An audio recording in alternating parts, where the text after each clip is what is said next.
So, ayan. Hi, good morning! Sino yung mga nakapanood kahapon sa mga nag-live ng mga kasamahan ni Inday Krishna?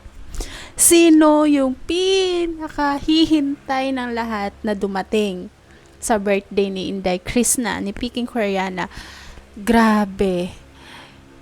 Actually, itong couple na to is hindi ko talaga to sila kilala. Hindi ko sila kilala ng mga vlogger kasi ang ano ko is nasa business ako, and then nalaman ko na lang na yung ate ko is baliw na baliw sa Chris Pao, kay Sir Pogong Biyahero, and kay Peking Koreana, Chris na mahusay, about sa mga vlogger na to.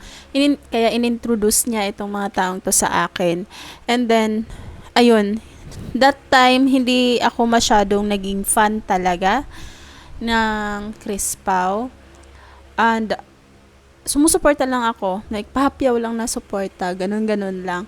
Pero nung yung nasaksihan ko kahapon na knowing na si Sir Paul is galing pang Mindoro para mag charity vlog doon, charity help, ipumunta, surprisingly pumunta sa birthday ni Krishna. Sinurprise niya si Krishna nang walang kaalam-alam yung babae. Sobrang saya ng lahat. At kasama na ako doon. Kalahain mo yun na kung talagang sabihin na lang natin, oo, wala na sila. Pero yung nagbigay ng effort, yung tao, yung lalaki sa isang babae, di ba? Sino ba naman tayong hindi kikiligin sa kanila? Sino ba naman tayo? And tayo as mga babae, di ba, na-experience na natin yung ganyan na pag sinosurprise tayo ng mga jowa natin, sobrang sarap sa pakiramdam. Kahit hindi natin sila jowa, kahit sabihin na natin kaibigan lang, di ba? Sobrang sarap sa pakiramdam na alam mong may malasakit siya sa'yo, nagmamahal siya sa'yo, may pakiramdam siya sa'yo, hindi kanya binabaliwala.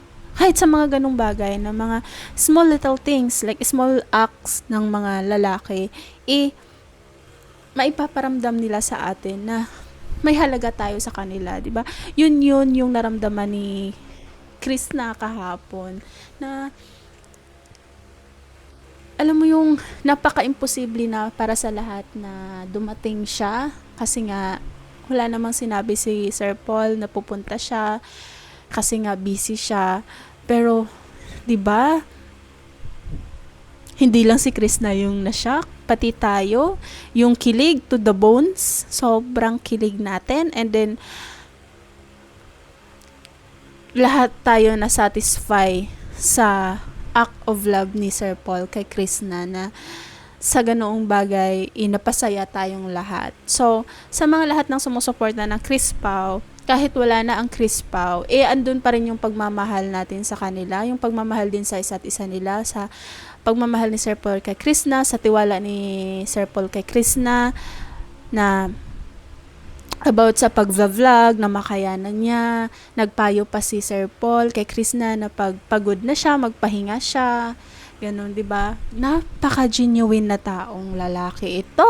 Napakaswerte talaga naman na. No, kung sino man yung swerteng babae na mapapangasawa ni Sir Paul, heaven, paldo. Mabait na, gwapo, masipag, down to earth na tao.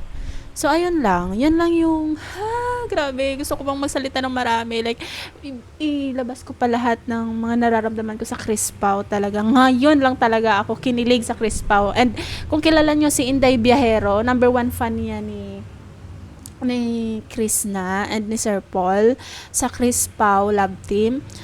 Tinawagan ko talaga siya kahapon. Chat ko siya, Inday! Grabe, nandun si Sir Paul kay Krishna. Like, kinilig talaga ako ng kinilig na nawala yung antok ko kahapon sa mga pinaggagawa ko. And kasi nga yung ate ko, ate ko kasi si Inday Biyahero. And kahapon, may work kasi siya. So, hindi siya agad-agad naka-react sa mga videos na nandun na si Sir Paul kasi work ang mother nyo.